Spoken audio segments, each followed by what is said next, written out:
नमस्कार. रोखोक या आपल्या गप्पा गोष्टीच्या कट्ट्यावर आज आपण अशा एका व्यक्तिमत्वाची मुलाखत घेणार आहोत की जे आपल्या विचाराशी, आपल्या पक्षाच्या विचारधाराशी सातत्याने एकनिष्ठ आणि तत्वनिष्ठ राहत तालुक्यामध्ये आपली स्वतंत्र ओळख निर्माण केली.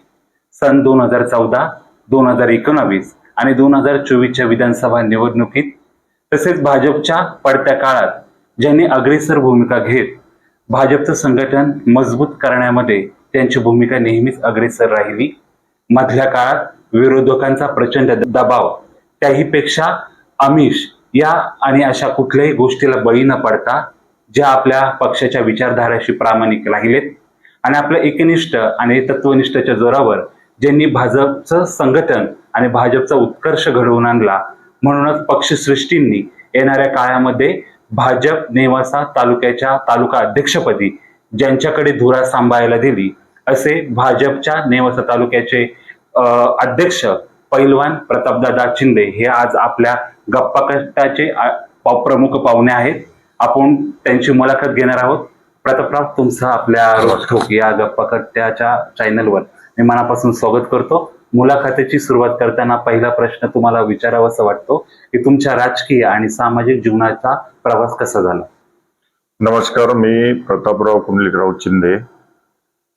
तसं जर बघितलं तर राजकीय आणि सामाजिक जीवनाचा जो काही प्रवास आहे तो मला ते वडिलांपासूनच बाळकडू मिळालं होतं. कारण की जर आमच्या वडिलांबद्दल बोलायचं म्हटलं, कायम तत्वनिष्ठ आणि एकनिष्ठ म्हणून आज तालुक्यामध्ये त्यांच्याकडे बघितलं जात आहे.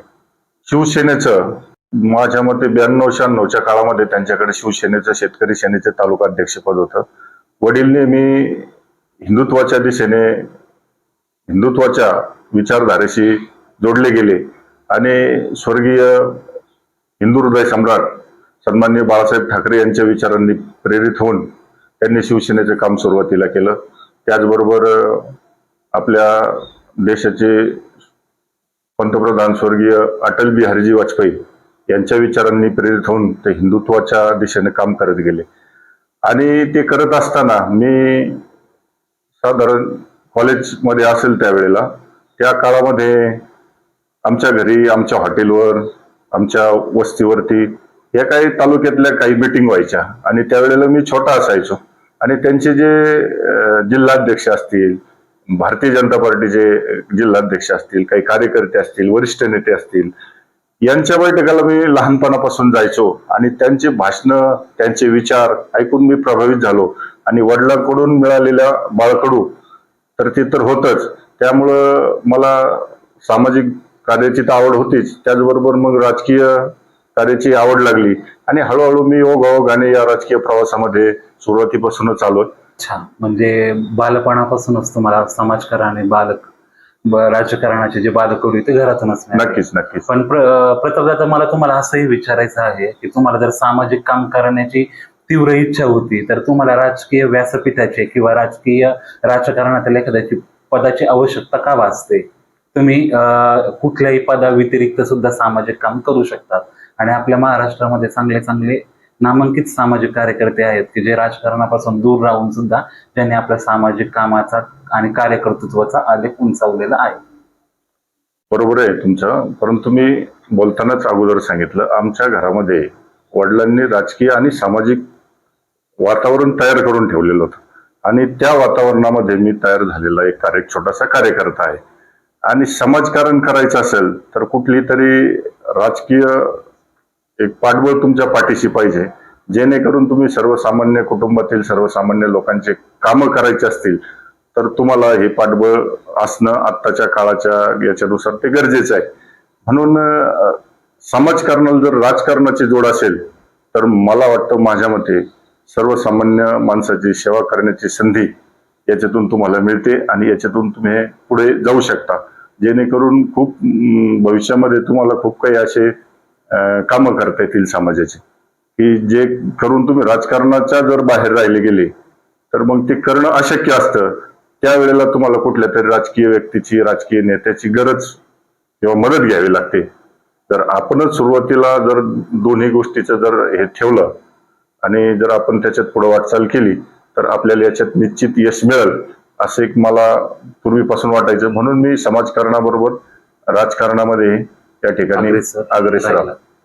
एकंदरीत तुमचा असा जो राजकीय सामाजिक कामांचा प्रवास बघितला तर तुमच्या भूमिका नेहमी प्रस्थापितांच्या विरोधात राहिला, असं का? त्याचं प्रमुख कारण असं आहे, आमच्या वडिलांपासूनच प्रस्थापितांच्या विरोधामध्ये त्यांनी नेहमी राजकारण केलं. म्हणजे याचा अर्थ असा होत नाही अच्छा. की कायम प्रस्थापितांना विरोध करायचा, पण आपण या नेवासा तालुक्याचं राजकारण पाहिलं, नेवासा तालुका नव्हे सबंदर जिल्ह्याचं जर राजकारण बघितलं तुम्ही, तर हे आपला जो शुगर बेल्ट आहे सगळा आणि शेतकऱ्यांशी निगडीत हे राजकारण आहे. मग त्याच्यामध्ये तुमचे साखर कारखाने असतील, दूध संघ असतील, हे जे काही प्रश्न आहेत हे सगळे प्रस्थापितांकडे या गोष्टी आहेत. मग याला कुठेतरी वाचा फोडली पाहिजे, म्हणून आम्हाला पूर्वीपासून वाटायचं. मी कॉलेज जीवनापासून मला असं वाटतं, मी कॉलेज सोडल्यानंतर आमचे शेतकरी नेते होते त्र्यंबक भाटगले, सुरुवातीला ते चांगलं काम करायचे. आता सध्या ते कुठं आहेत त्याच्याशी काय आपल्याला देणं घेणं नाही, पण त्यांनी त्यांच्या जीवनाची सुरुवात ही शेतकरी नेते म्हणून केली होती. सदाभाऊ खोत असतील, आणखी राजू शेट्टी असतील, त्यांच्या विचारांनी प्रेरित होऊन त्यांनी शेतकरी संघटनेमध्ये प्रवेश केला. त्यावेळेला आम्ही त्यांच्या आंदोलनाला जायचो. म्हणजे कुठलीही आम्हाला काही कल्पना नसताना, काही नसताना आम्ही एका वडाळ्यामध्ये रास्ता रोको केला होता. त्याला निवेदन द्यावं लागतं हे पण माहित नव्हतं, आम्ही कॉलेजला होतो त्यावेळेला. म्हणजे आपल्याला कुठला रास्ता रोको करायचा असेल, आंदोलन करायचं असेल, याच्यासाठी काही प्रोसेस असते, निवेदन दिलं पाहिजे, नाही तर तुमच्यावरती केसेस होऊ शकतात, याची काही कल्पना नाही. आमच्या मनात आलं आता इथं शेतकऱ्यावरती खरोखर नेवासा तालुक्यामध्ये अन्याय होतो. आम्ही लगेच रस्त्यावरती उतरलो आणि त्या माळेचिंचोडा फाट्यावरती रास्ता रोको केला. म्हणजे बालपणापासूनच ती एक आवड निर्माण झाली होती आणि जरा थोडा प्रस्थापितांच्या याच्या विरोधामध्ये काम करण्याची पूर्वीपासूनच आमची भूमिका आहे, जेणेकरून शेतकऱ्यांना, सर्वसामान्य माणसाला न्याय मिळवून देण्याची आमची भूमिका ही पहिल्यापासूनच राहिली. ठीक आहे. तुम्ही जसं सांगितलं की बालपणापासून वडिलांचं राजकारण आणि समाजकारण पाहत आले, ते एक तुमचे घरातील सदस्य म्हणून ते तर आदर्श आहेत, पण त्याही व्यतिरिक्त तुमच्या राजकीय प्रवासाचे राजकारणातील आदर्श कोण? तर तसं जर बघितलं गेलं तर तसं आम्ही राजकारणामध्ये, मी आता मगाशी सांगितलं, आपल्या देशाचे माजी पंतप्रधान स्वर्गीय अटल बिहारीजी वाजपेयी यांच्या विचारांनी खऱ्या अर्थानं मी प्रेरित झालेला एक छोटासा कार्यकर्ता आहे. प्रमोद महाजन साहेब असतील, त्यांचे मी बालपणी भाषण ऐकायचो. स्वर्गीय गोपीनाथ मुंडे साहेब आहेत, त्यानंतर आत्ताचे आपले पंतप्रधान ज्यांनी जगामध्ये नावलौकिक केलेलं आहे, त्यांच्या नेतृत्वाखाली म्हणजे नरेंद्रभाई मोदी असतील, अमितजी शाह असतील, यांच्या नेतृत्वात कुठेतरी आपल्याला काम करण्याची संधी या ठिकाणी मिळते. त्यामुळं यांच्या विचारांनी प्रेरित होऊन मी भारतीय जनता पार्टीमध्ये काम करण्याचं या ठिकाणी ठरवलं आणि मला त्या पद्धतीने न्यायही मिळत गेलाय. कारण की फार कमी कालावधीमध्ये माझ्यासारख्या सर्वसामान्य माणसाला आज भारतीय जनता पार्टी नेवासा तालुकाध्यक्षपदाची जबाबदारी दिली. यापूर्वीही मला पक्षानं भारतीय जनता पार्टी युवा मोर्चाची तालुकाध्यक्षपदाची जबाबदारी दिली होती. त्यामुळं भारतीय जनता पार्टीच्या विचार प्रवाहाने आता सध्या आमची वाटचाल चालू आहे. भाजपचे माजी आमदार बाळासाहेब मुरकुटे हे प्रहारचे आता कार्यकर्ते म्हणून, एक नेते म्हणून तालुक्यामध्ये सक्रिय आहेत, पण येणाऱ्या काळामध्ये भाजपमध्ये ते पुन्हा येत आहेत अशी चर्चा आम्हाला ऐकायला मिळते. तर येणाऱ्या काळामध्ये त्यांचा प्रवेश जर भारतीय पार्टीमध्ये झाला तर त्यांच्या प्रवेशाला तुम्ही स्वागत कराल की विरोध कराल? हे बघा, ज्या माणसाला कुठे काही नसताना भारतीय जनता पार्टीनं या तालुक्याचा आमदार केलं, त्या माणसांनी तसं जर बघितलं तर महायुती म्हणून आता विठ्ठलराव लंगे साहेब यांच्या सोबत राहायला पाहिजे होतं खऱ्या अर्थानं. आणि त्यावेळेला ते विचारधारा सोडून प्रहारमध्ये गेले, तर त्यांना शुभेच्छा आहे. त्यांनी प्रहारमध्ये राहिलं पाहिजे आणि प्रहारमध्ये त्यांनी त्यांचं करिअर केलं पाहिजे. त्यांच्या कार्यासाठी भारतीय जनता पार्टीची त्यांनी शुभेच्छा राहतील. आणि ती नेहमी त्यांची अशी वेगळी विचारधारा आहे स्वतःची. ते काय पक्षाशी एकनिष्ठ वगैरे काही नाही. त्याच्यामुळे पक्ष, आता ते देवेंद्र फडणवीस साहेब आहेत, त्यांना सगळ्या गोष्टी माहिती आहेत. ते काय निर्णय घेतील ते त्यांच्या वरिष्ठ लेवलला. पण मला तरी वाटतंय आता त्यांना काय प्रवेश भेटणार नाही. अच्छा. येणाऱ्या काळामध्ये आता काही दिवसांमध्ये जिल्हा परिषद आणि पंचायत समितीच्या निवडणुका येऊ घातल्या. तुमच्याही नावाची आम्हाला जोरदार चर्चा ऐकायला मिळते. तर येणाऱ्या काळात तुमच्या एकनिष्ठ आणि तत्वनिष्ठेला भाजप पक्ष न्याय देईल का? आता याच्यामध्ये महत्वाचा प्रश्न असा आहे, मी एक सर्वसामान्य कार्यकर्ता आहे आणि या राज्य म्हणजे महाराष्ट्राचे मुख्यमंत्री असतील देवेंद्रजी फडणवीस साहेब, त्याचबरोबर आपल्या अहिल्यानगरचे पालकमंत्री आहेत आमदार राधाकृष्ण विखे साहेब, त्यांनी मला, मी एक सामान्य कुटुंबातील व्यक्ती असताना, सामान्य कार्यकर्ता असताना मला जर तालुका अध्यक्ष पदाची जबाबदारी ते देऊ शकतात, म्हणजे निश्चितच त्यांचा कुठेतरी माझ्यावरती विश्वास आहे. आणि याच्यावरून तरी असं वाटतंय, जर संधी दिली तर नक्कीच संधीचं सोनं मी केल्याशिवाय राहणार नाही. पण पार्टीने जर जो काही निर्णय घेईल तो एक पार्टीचा छोटासा कार्यकर्ता एक तालुका अध्यक्ष म्हणून त्या निर्णयाच्या बरोबर असेल. अर्थात तुमचा पक्ष श्रेष्ठींवर तितकाच विश्वास आहे, हो. जितक्या विश्वासानं तुम्ही ग्राउंड लेवलला काम करता.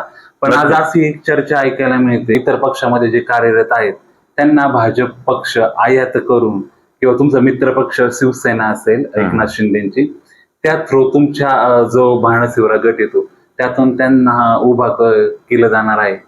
तर मग अशा वेळी तुमची भूमिका काय असेल? हा विषय असा आहे, या तालुक्याचे महायुतीचे आमचे आमदार आहेत, आमदार विठ्ठलराव लंगे साहेब, त्याबरोबर इतरही काही नेते आहेत.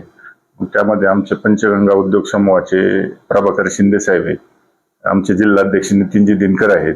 मी अगोदरही सांगितलं की आपले पालकमंत्री आहेत आमदार राधाकृष्ण विखे साहेब, हे बसून असं ठरवतील. असं काय कोणाला आयात केलं जाणार वगैरे असं काय प्रकार इथं नाहीये. कारण की इथं माझ्यासारख्या सर्वसामान्य कार्यकर्त्याने असेल, इतरही कार्यकर्ते आहेत ना स्पर्धेमध्ये, बरेचसे आणखी काही आमचे भारतीय जनता पार्टीचे लोक आहेत. भारतीय जनता पार्टीच्या सामान्य कार्यकर्त्याला कुणालाही उमेदवारी दिली आम्ही त्याचं स्वागत करू आणि एक निश्चिततेने जसं आम्ही मागं काम करत आलो तसं इथून पुढे करू. पण असं काय भारतीय जनता पार्टीमध्ये होणार नाही, कारण की ह्या कार्यकर्त्याच्या निवडणुका आहेत. कार्यकर्त्याला कुणालाही उमेदवारी दिली तर आम्ही मोठ्या दिलानं त्याचं सर्वांनी काम करून त्याला निवडून आणण्याचा प्रयत्न करू. 14 नंतर बऱ्यापैकी चांगल्या पद्धतीने संघटना स्ट्रॉंग झाली. तुमच्यासारख्या अनेक कार्यकर्त्यांनी यासाठी योगदान दिलं.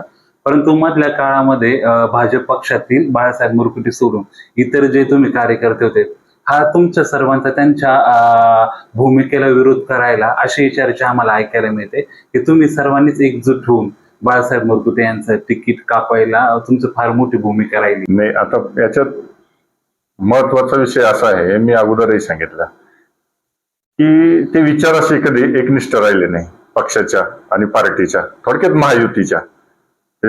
त्याच्यामुळे त्यांच्यावर फार काही चर्चा करण्यासारखी आता परिस्थिती नाही सध्या नेवासा तालुक्यामध्ये. आता काळाच्या पडद्याआड गेलेला विषय, त्याला मला असं वाटतं परत त्याला तुम्ही चर्चा घेऊन ते पुढे आणणं हे तालुक्याच्या दृष्टिकोनातून घातक ठरेल. कारण की जेणेकरून आमदार विठ्ठलराव लंगेंसारखा माणूस इथं सक्षम आमदार आपल्याला या ठिकाणी पाहायला मिळालेला आहे.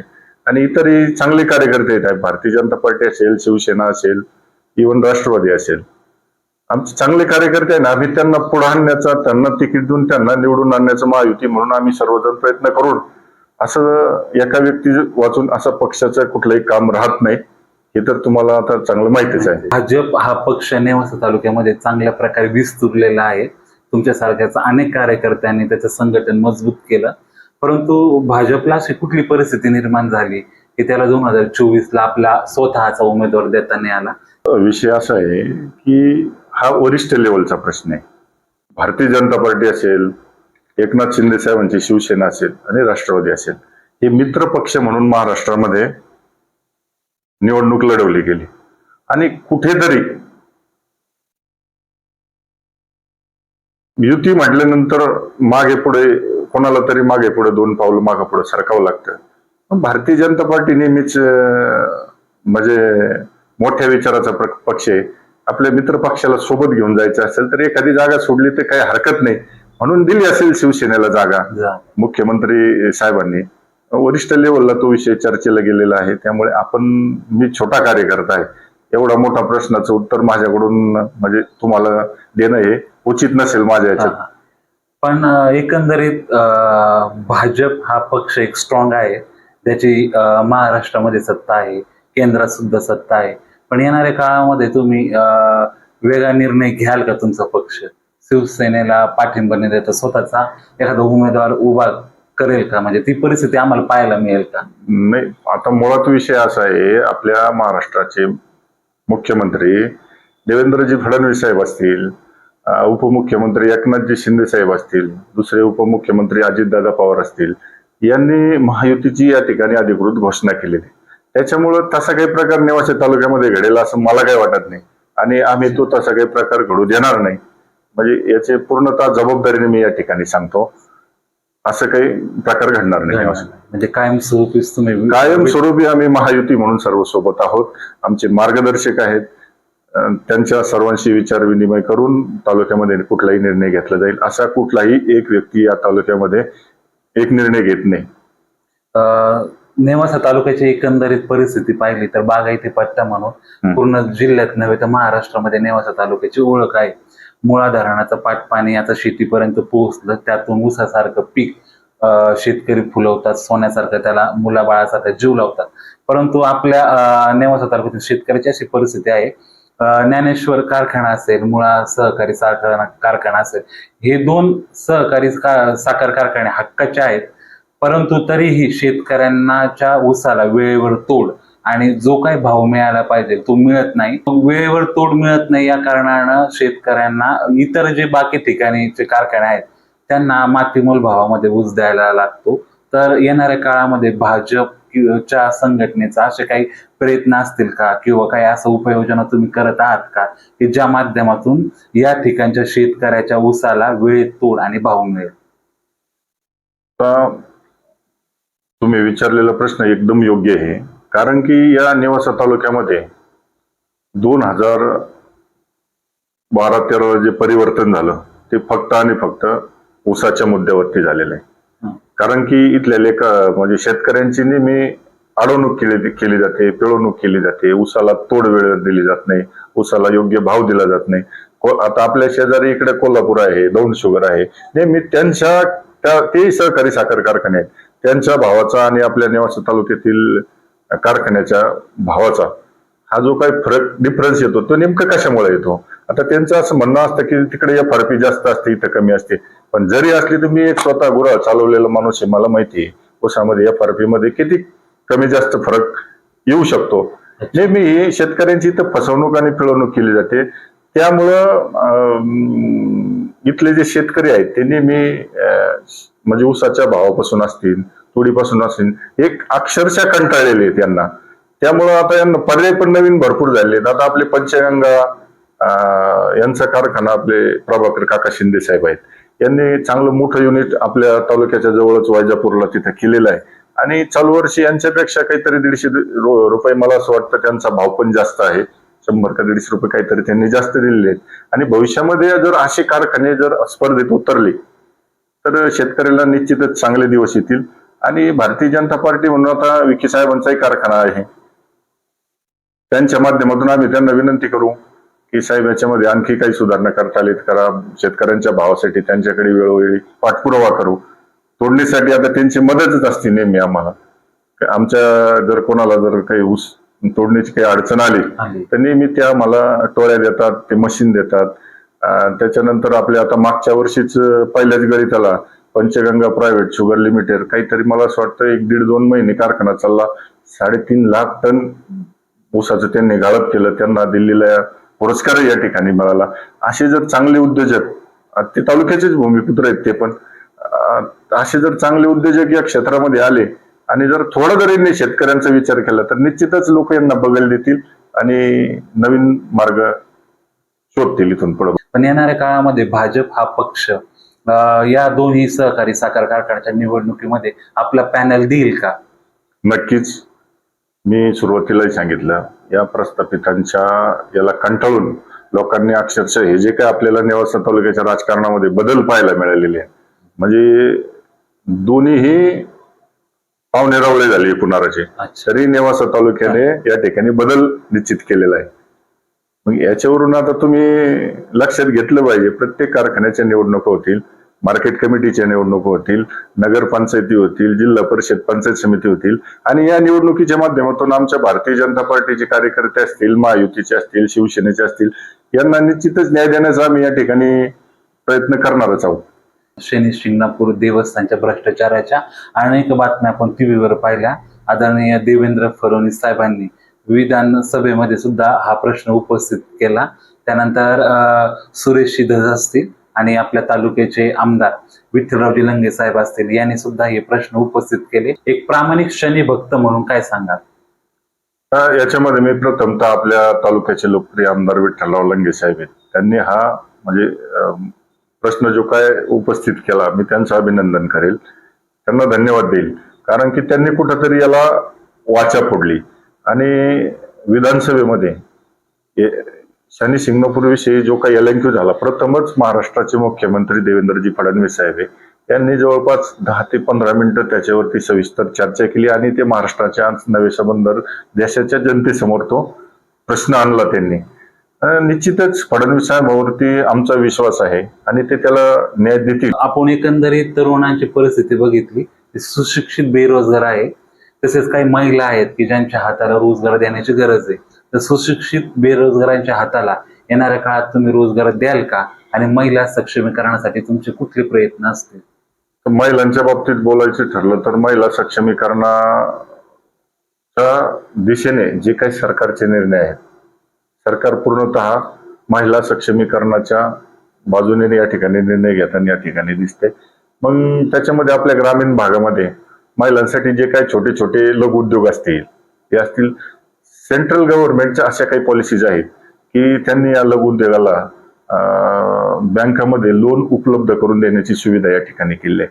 तर या पॉलिसीच्या माध्यमातून आमच्यासारखे तरुण जे काही आमचे भारतीय जनता पार्टी महायुतीचे जे काही कार्यकर्ते आहेत, हे आमचा प्रयत्न असतोच की जे काही बचत गट आहे नेवासा तालुक्यामध्ये त्यांना कर्ज पुरवठा कसा बँकेच्या माध्यमातून करून देता येईल किंवा वैयक्तिक महिलांना जर कोणाचं काही काम अडलं, एखाद्या बँकेमध्ये लोनचं प्रकरण असेल, काय असेल, याच्या माध्यमातून आम्ही निश्चितच न्याय मिळवून देण्याचा प्रयत्न पाठीमागे केला आणि भविष्यातही करणारच आहोत.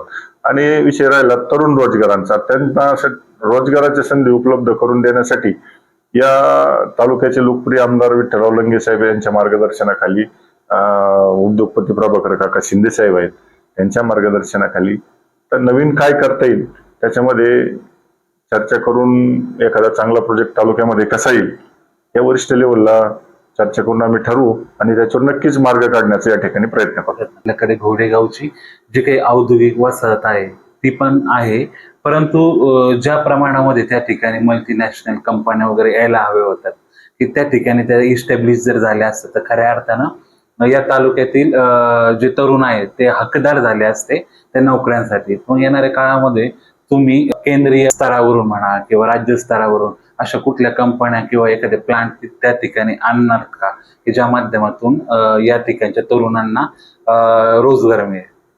मुळातच आपली जी घोडेगाव मधील पांढरे पुल MIDC आहे, जी काही नावारूपाला आली, खऱ्या अर्थानं ती भारतीय जनता पार्टीची सत्ता असताना ती MIDC या ठिकाणी उभारली गेली. आणि त्याच्यानंतर आता आपले मला असं वाटतं उद्योगमंत्री सुभाषजी सामंत आहेत शिवसेनेचे आणि आपल्या तालुक्याचे आमदारही शिवसेनेचे आहेत, आमदार विठ्ठलराव लंगे साहेब. त्यांच्याशी आम्ही चर्चा करून आणखी तिथे काय नवीन नवीन काय बाहेरच्या इंटरनॅशनल मल्टीनॅशनल कंपन्या आहेत ते कशा आणता येतील त्यांच्या मार्फत आम्ही चर्चा करून तो प्रयत्न आमचा नक्कीच असणार आहे. तुमच्या या राजकीय आणि सामाजिक प्रवासामध्ये तुम्ही अनेकांचं राजकारण जवळून पाहिलं, अनुभवलं आणि त्या पद्धतीने तुम्ही तुमचं सुद्धा सामाजिक काम चांगल्या पद्धतीने केलं. तालुक्यातले जे काही राजकीय मंडळी आहेत त्यापैकी कोणाचं राजकीय प्रवास आणि सामाजिक काम तुम्हाला आवडलं, ते तुम्हाला आदर्शवत वाटलं? तसं जर आता पूर्वीपासून विचार केला, आता मला जसं राजकारण समजतं तेव्हापासूनच मी सांगतो, माझं वय आता साधारण 37 वर्ष आहे. तर मी तुकारामजी आदरणीय माजी खासदार तुकारामजी गडाख यांचं राजकारण जवळून पाहिलं आहे. कारण की त्यांनी जे कार्यकर्त्याला ताकद दिली सुरुवातीला, आजही त्यांचे कार्यकर्ते आहेत, आजही त्यांचं ते नाव घेतात. त्याच्यानंतर आपले खरवंडीचे संभाजी अप्पा फाटके आहेत आमदार, त्यांनी एकदम चांगलं काम त्यांच्या कार्यकाळामध्ये केलं. मला असं वाटतं ते 2 टर्म आमदार होते. या त्यांच्या कार्यकाळामध्ये त्यांना म्हणजे त्यांचं जे काम आहे, आता आमच्या वडिलांकडून इतर जे काही ज्येष्ठ मंडळी आहे, यांच्याकडून आम्हाला ऐकायला मिळतं. परत त्याच्यानंतर आपला आत्ताचे आमदार आहेत विठ्ठलराव लंगे साहेब, यांचे वडील होते वकील अण्णा लंगे साहेब. त्यांचंही काम एकदम साधं, सिंपल आणि सोजवळ माणूस म्हणून त्यांचा एक तालुक्यामध्ये ओळख निर्माण झाली होती. तर या लोकांना डोळ्यासमोर ठेवून आम्ही आमची राजकीय वाटचाल आता सध्या आमची चालू आहे. येणाऱ्या काळामध्ये झेडपी पंचायत समितीच्या निवडणुका आहे, या अनुषंगाने भाजप आणि आपले मित्र पक्ष एकनाथ शिंदेची शिवसेना, तर तुमचं एकंदरीत कंबाईनली पुढचं संघटन कसं असेल? मध्ये बोलायचं ठरलं तर आता जिल्हा परिषद पंचायत समिती, मला नगर परिषद पण आहे याची नेवाशाची शहराची, त्याच्यामध्ये आमचं बसून विचार विनिमय करून त्याच्यात मार्ग काढला जाईल. असं काय कुणी एका माणसाने निर्णय घेतला आणि एखादा माणूस स्वतः उद्या, आता मला असं वाटतं मी जिल्हा परिषद सदस्य झालो पाहिजे, पण मी एकटा म्हणून ते होणार आहे का? किंवा पंचायत समिती सदस्य झालं पाहिजे, सभापती झालं पाहिजे, असं प्रत्येकाला वाटतं. आणि माझी वैयक्तिक एक भारतीय जनता पार्टीचा कार्यकर्ता म्हणून माझी इच्छा अशी आहे की हे फक्त जिल्हा परिषद पंचायत समिती किंवा नगरपालिका पुरतं मर्यादित न राहता भारतीय जनता पार्टीचा सर्वसामान्य कार्यकर्ता, शिवसेनेचा सर्वसामान्य कार्यकर्ता हा कुठंतरी जिल्हा परिषद सदस्य दिसला पाहिजे, पंचायत समिती सदस्य दिसला पाहिजे, सभापती आमचा शिवसेना भारतीय जनता पार्टीच्या तालुक्यामध्ये झाला पाहिजे, कुठल्या तरी सोसायटीचा चेअरमन झाला पाहिजे, कुठल्या तरी गावचा सरपंच झाला पाहिजे, कुणी मार्केट कमिटीमध्ये गेलं पाहिजे, कुणी एखाद्या कारखान्याचा डायरेक्टर झाला पाहिजे. याच्यासाठी आम्ही संघटनात्मक एकत्र बसून निर्णय घेऊ आणि भविष्यातील जे काही येणाऱ्या निवडणुका आहेत त्याचं प्लॅनिंग आम्ही बसून करू. असं एका राजकारणामध्ये कधी एका माणसाच्या डिसिजननी कधी काही घडलेलं तुम्ही काही पाहिलेलं म्हणजे तुम्हालाही पण दिसलं नसेल असं. बरोबर आहे. त्याला संघटना महत्वाची असते. संघटनेच्या जोर म्हणजे ताकदीने जे होतं ते एका माणसाचे होऊ शकत नाही. बरोबर आहे. तुम्ही जसं सांगता तसं की शब्दांच्या पाठीमागे जेव्हा संघटन कृतीचं सामर्थ्य उभं राहतं, तर तेव्हा शब्दातून व्यक्त होणाऱ्या ज्या काही गोष्टी आहेत त्या सत्यात उतरायला आपल्याला पाहायला मिळतात. आपल्याकडे अनेक तरुण मुलं आहेत, तरुण आहेत की ज्यांना राजकारणामध्ये करिअर करून पाहिजे, तर त्यांच्यासाठी तुम्ही थोडक्यात काय सांगाल? प्रथमतः मी ही जी काय तरुण मंडळी आहे आपल्या तालुक्यातली, तर तसं पाहिलं तर तरुण हा देशाचा कणा आहे. येणारी जी पुढची पिढी आहे ती तरुणावरतीच अवलंबून आहे. प्रथमतः तरुणांनी पहिलं लक्ष आपल्या करिअरवरती फोकस केला पाहिजे, की म्हणजे तुम्ही पहिले शैक्षणिक बाबतीत तुम्ही तुमचं तिकडं पूर्णतः परिपक्व झालं पाहिजे. मग त्याचा अर्थ असा होत नाही तुम्ही शिक्षण घेतलं म्हणजे तुम्ही नोकरीच केली पाहिजे. तुम्ही एखादा चांगला उद्योजक झाला पाहिजे, एखादा व्यावसायिक झाला पाहिजे. कोणाला जर नोकरी करायची इच्छा असेल तर चांगल्या पद्धतीने IAS IPS झालं पाहिजे. आणि जर समजा तुम्हाला असं वाटलं हे सगळं करून आपल्याला राजकारण करायचं, ज्यावेळी उच्च शिक्षित तरुण जोपर्यंत राजकारणात येत नाही तोपर्यंत या देशाची, या महाराष्ट्राची परिस्थिती बदलायला म्हणजे वेळच लागेल.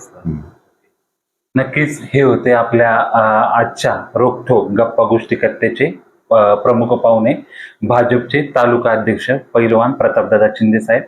असेच नवनवीन मुलाखती पाहण्यासाठी आपल्या रोखठोक गप्पा कट्टा या चॅनलला सबस्क्राईब करा, बेल आयकॉनचं बटन प्रेस करा.